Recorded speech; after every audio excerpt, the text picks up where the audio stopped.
Pode falar? Vem. Gabriela, você não sabe. O programa está começando. Oh, meu estado. Você sabe quem a gente vai receber aqui hoje? A audiência, como vai ficar? Calma, Não moleque. tem como ficar calma. Eu apresento isso aqui todas as noites, eu sei disso. Mas hoje não, hoje é algo diferente. Sabe o medo que tá dando aqui? Calma, Bela. Fica tranquila. Eu sei que hoje a audiência vai bombar com esse convidado especial, né? Afinal é Odson, grande Odson, né? E assim, respira. Como é a psicóloga desse novo? Respira.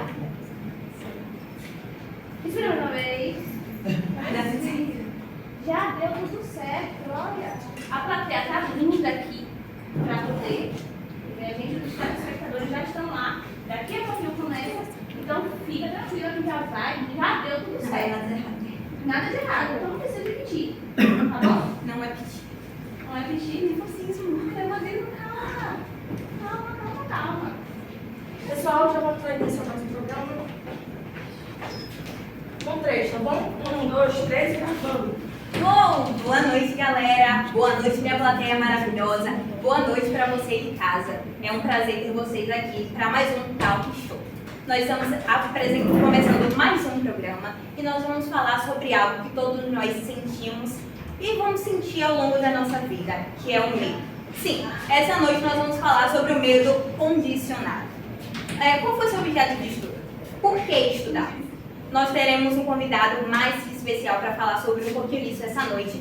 Mas antes de falar sobre isso, vamos falar e entender um pouquinho quem foi que começou esses estudos. Quem foi que teve essa curiosidade de estudar um pouquinho sobre as emoções. E essa pessoa é Pavlov, Ivan Pavlov. Ele foi um fisiologista russo que trouxe como afirmativa que o organismo ele pode aprender novos estímulos. E diante disso, novos reflexos, perdão. E diante disso ele também afirma que nós podemos aprender e ter novas respostas emocionais baseado nos nossos estímulos, em estímulos de fora, ou reflexos de fora, perdão, isso.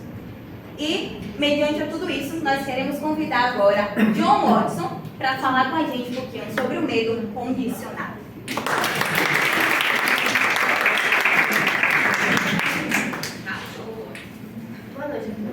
Boa noite, Sr. Watson. É um prazer ter o senhor aqui essa noite com a gente. É um prazer ter uma imagem tão ilustre e, digamos, isso é um pouco polêmico também, não é mesmo? Mas, por favor, inicie, fale um pouco sobre o senhor. Bem, meu nome é John Watson, certo? Sou um pesquisador, filósofo, matemático, nasci na cidade de Joinville, nos Estados Unidos. Sou defensor do behaviorismo metodológico. Acredito muito na questão do comportamento e dos estudos comportamentais. Trabalho como uma criança, faço tudo isso. Uau! Isso é uma frase que eu tenho certeza que impactou muita gente. E eu acabo de ouvir aqui que a diretora falou que temos na plateia um estudante que quer fazer uma pergunta para o senhor. Pode ser? Tudo bem. Pode ser? Aguardando a pergunta da nossa estudante.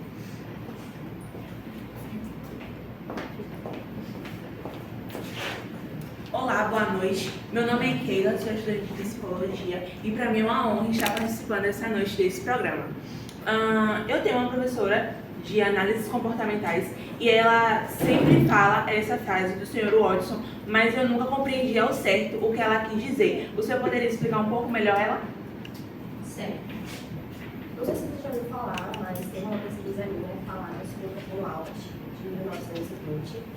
Foi uma pesquisa em relação ao comportamento condicionado, certo?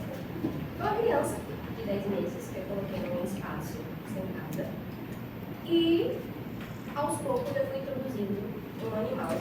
Ao primeiro momento ela não reagiu, não demonstrou nenhum tipo de sentimento, nenhuma surpresa, nenhum sentimento de medo. E aí eu fiquei mais interessada nessa pesquisa e quis aprofundar mais. Então, introduzi um outro aspecto, que foi continuar um sonzinho, algo que pudesse estimular um outro sentimento nessa criança. E foi um barulho. E ela ficou preocupada, não, ficou com medo, não tem condições de se preocupar. Ela ficou com medo. E depois disso, ao longo do percurso, ela foi desenvolvendo um sentimento de medo toda vez que ela via o ratinho, mesmo que não existisse o som. Isso foi condicionado a ela com o sentimento de medo. Gente, eu fiquei impressionada, foi um pouco chocante ouvir um pouco sobre esse experimento. Mas eu creio que toda a nossa plateia, o pessoal de casa, e eu digo por mim, eu fiquei com um pouco de dúvida referente aos estímulos. Poderia deixar mais claro qual foi o estímulo neutro nesse experimento? Sim, o rato.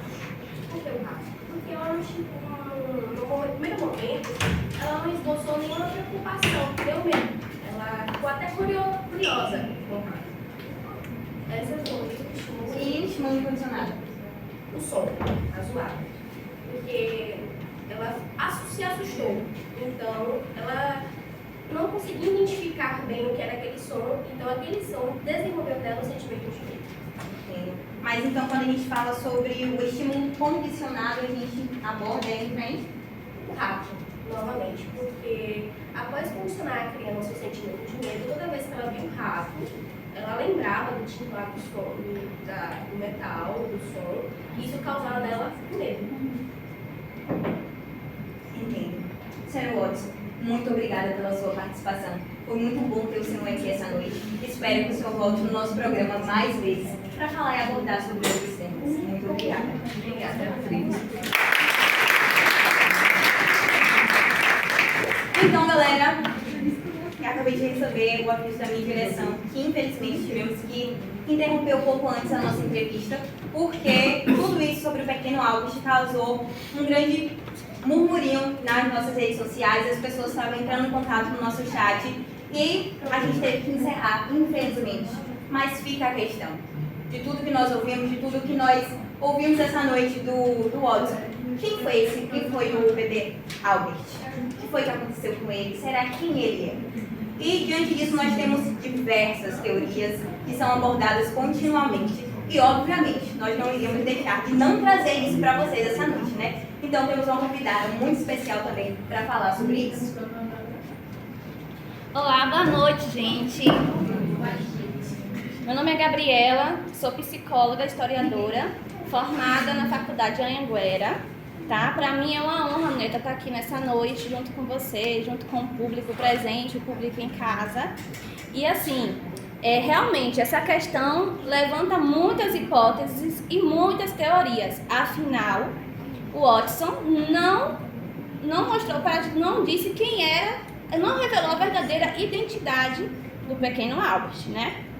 E assim, meio em tantas teorias, para mim, duas teorias foram mais plausíveis, que ela foi publicada pela revista acadêmica American Sociologist, tá? Essas duas teorias, ela levanta hipótese de quem seria o pequeno Albert. A primeira teoria foi o resultado de uma pesquisa em 2009 que diz que o pequeno Albert provavelmente seria Douglas Merritt. Douglas Merritt era filho de uma funcionária do hospital de Watson e que ele poderia ser aquele menino pequeno.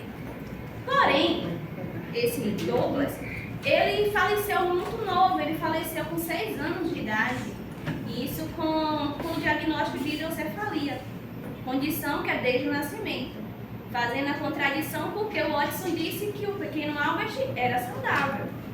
A segunda hipótese foi em 2014, publicada pela revista, que seria William Burger. O William Burger, ele, diferente de Douglas, faleceu com 87 anos, saudável, em 2007. Porém, o William era conhecido e chamado entre seus familiares e amigos pelo nome do meio. Não chamavam ele pelo nome do William, chamava pelo nome do meio. O nome do meio era Albert. O William, ele nasceu no mesmo dia de Douglas e era filho de uma enfermeira que trabalhava também no hospital de Watson, que o Watson atendia.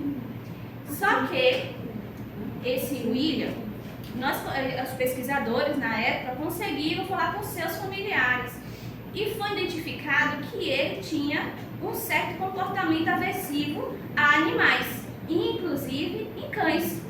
Ele não suportava cães. Que isso aí já é um grande índice, né? Que possa ser ele. Porém, os familiares, disse, inclusive uma sobrinha que foi entrevistada, falou que ele não tinha conhecimento que ele era o pequeno Albert, que ele tinha participado daquela experiência e nem os familiares. A sobrinha chegou até a relatar que quando ele ia visitá-la em sua casa, ele pedia para que os cães fossem guardados, fossem trancados em um outro cômodo que ele não estava, porque ele tinha o comportamento agressivo. E assim, só que a família não tinha conhecimento que ele poderia ser o pequeno Albert, né? Porém, se levantou a hipótese no final da pesquisa que será que o William, por ser tão novo, quando passou por experimento antes de 1 ano de idade, ele não chegou ao conhecimento de ter sido cobaia de Watson? Então a gente continua com essa interrogação. Quem era o pequeno Albert?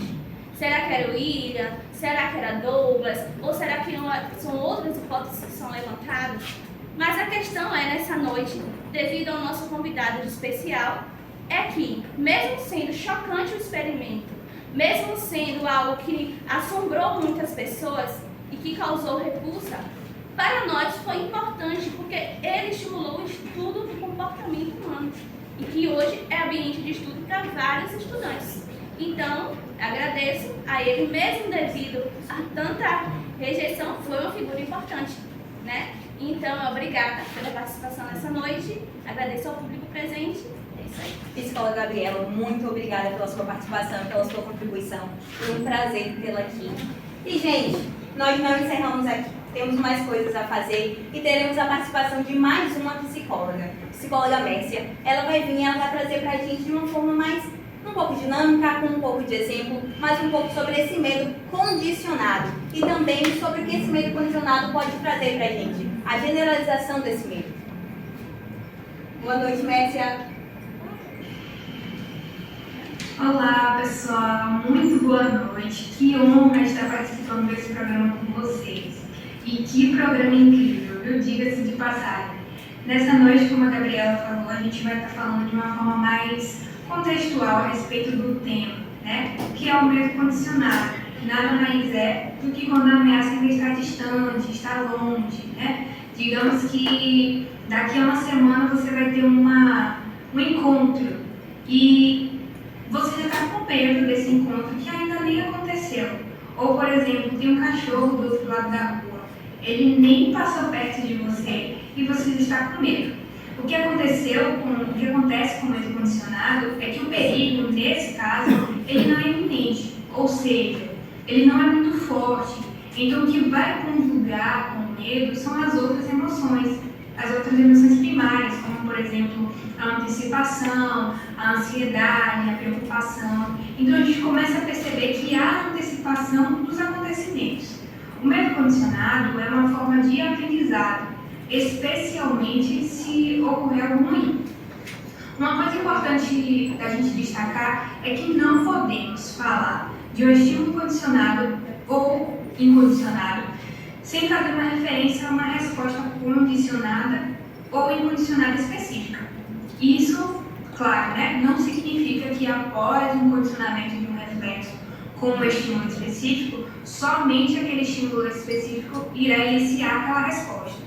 Após um condicionamento, estímulos que se assemelham ao estímulo condicionado, ele pode passar a iniciar a resposta condicionada em questão. Esse fenômeno ele é chamado de generalização respondente, que é a generalização do medo. Uma pessoa que, porventura, tenha passado por uma situação agressiva, como a da Lia, digamos, ela pode passar a emitir resposta de medo na presença dessa espécie e muito provavelmente ela irá passar também a apresentá-las na presença de outras galinhas da mesma raça e até mesmo de outros animais, de outras aves com semelhanças, né? Com aquelas semelhanças físicas, como por exemplo cor, tamanho, textura, seja lá o que for. Então é isso, pessoal. Eu espero que vocês tenham compreendido. Tenham uma ótima noite. Obrigada, Mércia. Foi um prazer ter a sua participação. Chegamos ao fim de mais um programa. Agradecemos a cada um de vocês. Agradecemos essa plateia maravilhosa que pôde contribuir com a gente. Também a cada um dos nossos telespectadores. Agradecemos a nossa produção e a nossa diretora maravilhosa. E com isso nós finalizamos com uma mensagem para cada um. Libertem-se do medo. E até o próximo Talk Show.